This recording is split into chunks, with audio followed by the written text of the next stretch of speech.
learn a lot from it. Let me know in the comments. Like, share, subscribe. Let's get on with it. It's going to be fun. So I read somewhere that the edge of Socrates' toga always kept coming unraveled. I guess he needed some type of a hemlock. The human brain is a super complex, intrinsic complex mechanism, and so that it has evolved in such a way that it can process, interpret, and predetermine the behaviors of our set environment. It is truly remarkable, and it's really good that way for brains. It's better than all the brains that we have studied so far. But the brain does have some significant problems, such as optical illusions. They're a perfect example of that. It's not representative of stupidity or misinformation. It's simple example of intrinsic flaws of how our brain actually works. We can show these two lines, and no matter how smart someone is or how many times you've seen this, your brain is always going to trick you into thinking that this one is longer than this one, okay? And there are all sorts of hardened, weird brain-wired errors in our brain that impede the way that we observe and interpret the world around us.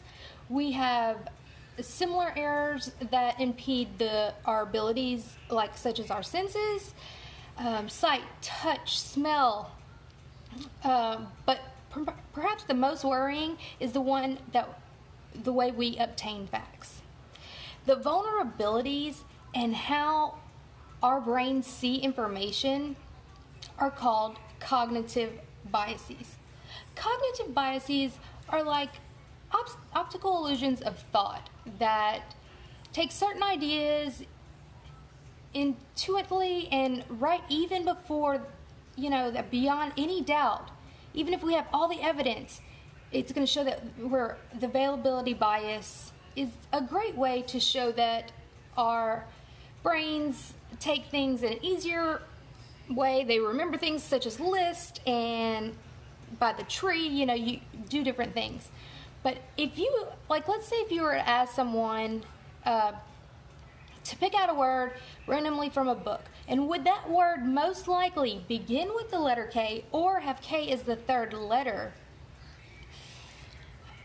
It's easier to think of K words, and so that person is most likely going to say that it's going to be a K word because of the availability bias. That is skewing our reasoning, that's a skewing, and so that person's most likely going to say it's going to be a K word, not a blank K word, because we can think of a lot more words on the fly, such as kangaroo, kite, kiwi, rather than blank K, like as make, take, rake, such as that. We have a tendency to believe that the blank K words are more rare because it's not right there at the tip of our tongue or whatever. Okay? And that's not a mistake in reasoning. It's just our brain happens to have some type of blind spots to intuition when irrelevant facts aren't easy, just to come up with right on the fly, right at that moment. You've probably heard of one of the main ones because it's so infamous. It is called confirmation bias. Confirmation bias is the one we seem to come across most often. You're going to see it with politics, values, religion, things like that, even history that we've been taught, because it's something that we think we have confirmed. All right? Our brains rely on that treatment of information that it agrees with our preconceived notion. It's going to conflict with those that we don't believe in.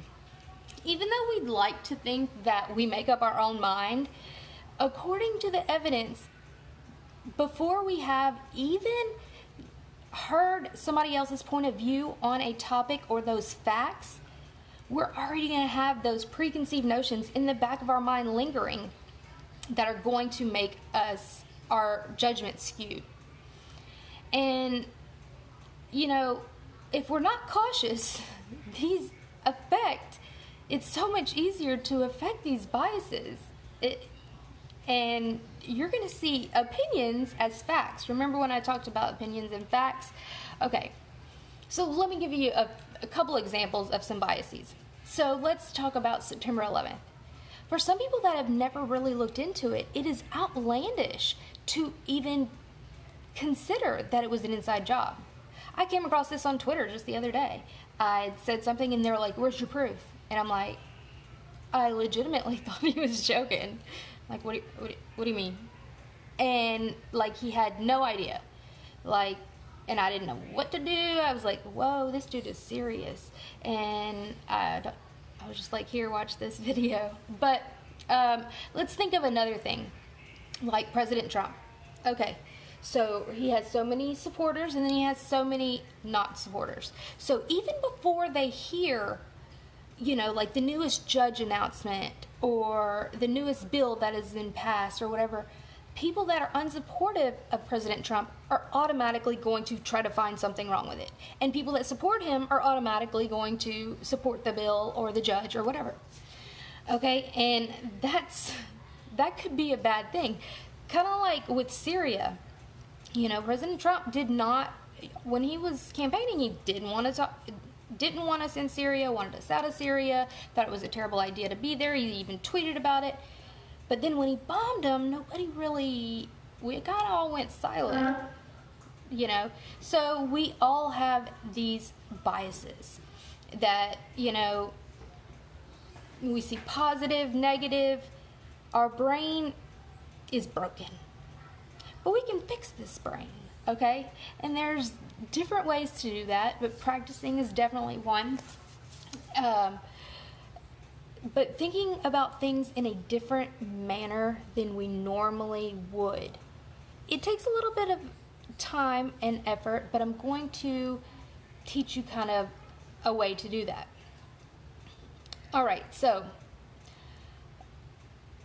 even if our brain, you know, completely disagreed, it's easier for our brains just to pay close attention to the facts that we agree with. Like if somebody gives us something against our argument and something for our argument, we're pretty much going to skim over the ones that are against it and only look at the ones that are for our because that's what our brain does. Our brain's like, oh, that's right, that's right.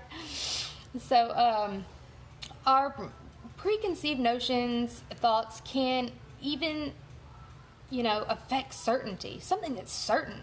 Our brain, you know, it does amazing things, but it does some kind of crazy things, okay? Especially when we have, like, opposite opinions about something. And again, this isn't saying that it's a symptom of anyone doing anything wrong or dishonest.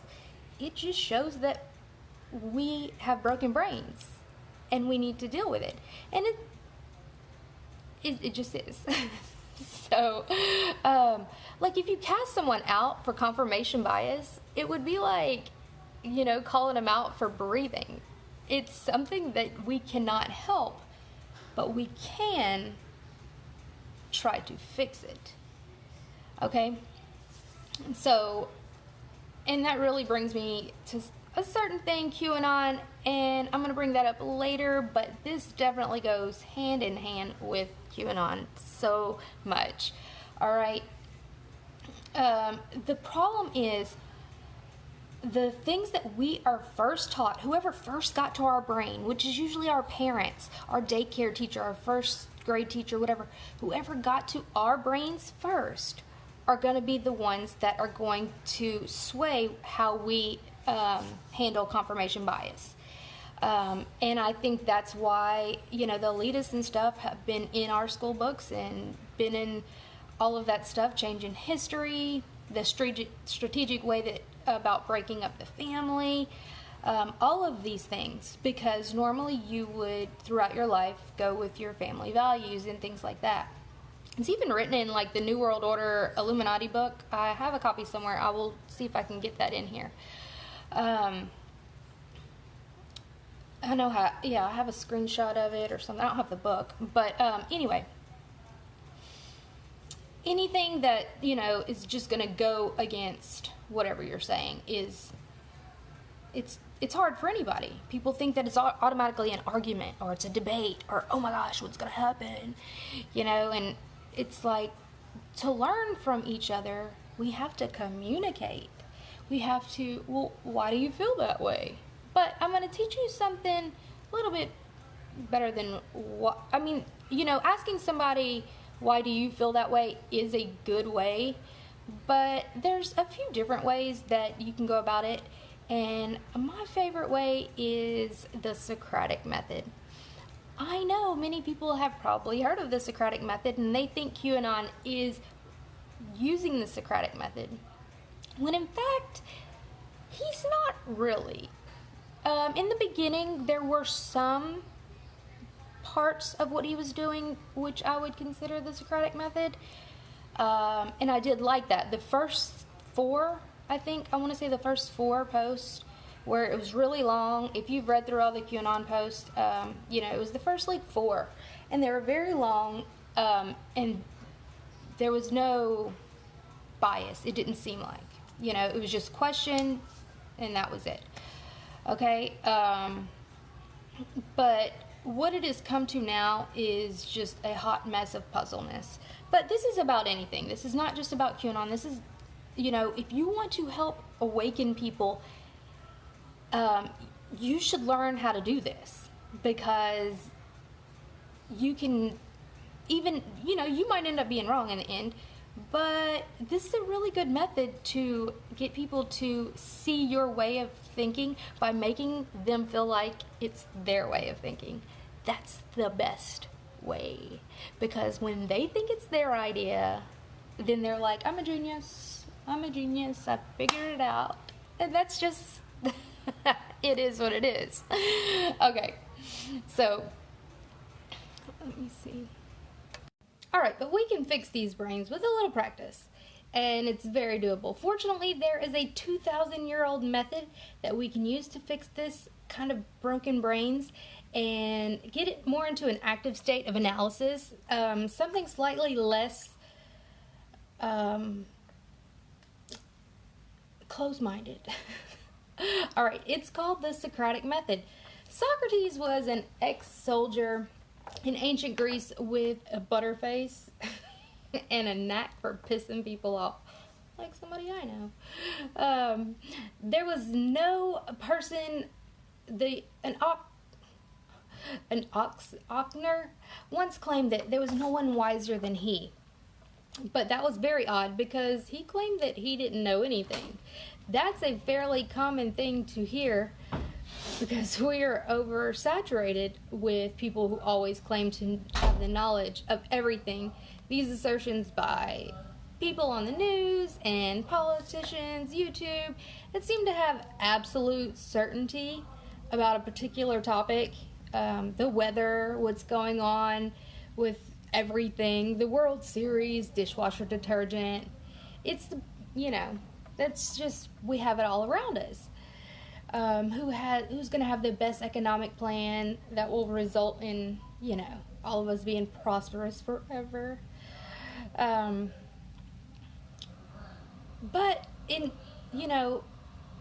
telling people what you thought, that really doesn't work out if you've ever tried that. And what Socrates would do was walk around the marketplace and ask questions to people, probably all around we all have somebody that's has a small child that's always asking why, and we don't know. He was kind of like that, but he had the instinct and the insight and the intelligence to be able to point out when someone said something that seemed a little contrary or unjustified.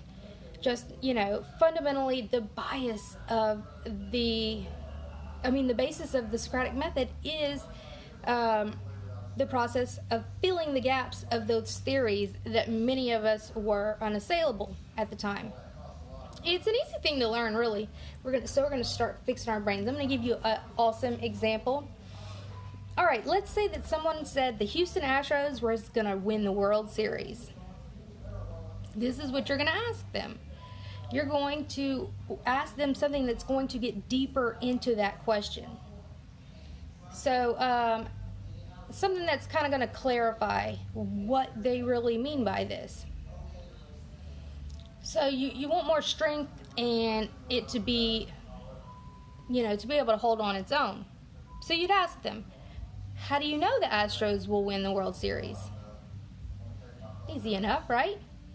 By asking this, you're going to try to redefine their theory. That's what you're wanting to do. You're trying to redefine a theory, and that way you can come to a conclusive answer. All right, so let's say their answer is, well, the Astros are going to win the World Series because they've hit the most home runs than any other team. Well, that's a good feat, but we have a deeper theory now, right? And now our theory is the team that hits the most home runs during a season wins the World Series. See what I asked them. So, does the team that always hits the most home runs during a baseball season always win the World Series? Their answer is probably going to be no if they know anything. And then you'll let them think about it, and they're kind of like, but it's my team, whatever. But, make this neutral and just like you're interested. Be interested. Okay. And, they're going to, what you're going to do is use this method over and over to get deeper and deeper into why they really feel this way. Okay. So now let's say the person says, well, no, the team that hits the most home runs does not always win the World Series, but it does indicate the skill of the players and the skill of the team. Without the skill, they wouldn't win the World Series. Now we're even more targeted. We're targeted on there. So they think Okay, so now they're saying that the very skilled team always wins the World Series. So just ask them that. Do the most skilled team always win the World Series? Wouldn't that mean that they won every single game this season? Is the Astros undefeated? The answer is no. So you got to them like, what the heck? Then maybe they won't. Obviously, we know that the Astros winning the World Series is probably because it's their favorite team or whatever. But it was a good exercise. So you're trimming away at all those emotional, ties, all the baggage, or all of, those held beliefs that maybe you were just told and you didn't really look into it. Okay? And so that way you're getting to the skeleton of it to where it's logical. It's where you have a logical explanation to why the Astros are going to win the World Series. And I think that, the best way to do this is to practice, and, get with a neutral partner, somebody. I think this would be really fun to do on Patreon. I do have a Patreon, and y'all can join. We could do that and have, we could do it on Hangouts. That would be fun. But, yeah, I would love to do that. And, that way, whenever you're trying to debate somebody or even understand something yourself, what it takes to get to that. All right? So thanks for sticking around all the way to the end. Like, share, and subscribe. I know I had to go in and out different places, but, no, I don't want everybody on camera or whatever. But, the reason that Socrates was the wisest man was because of his genuine humbleness of his intellect. And they didn't see that in a lot of people.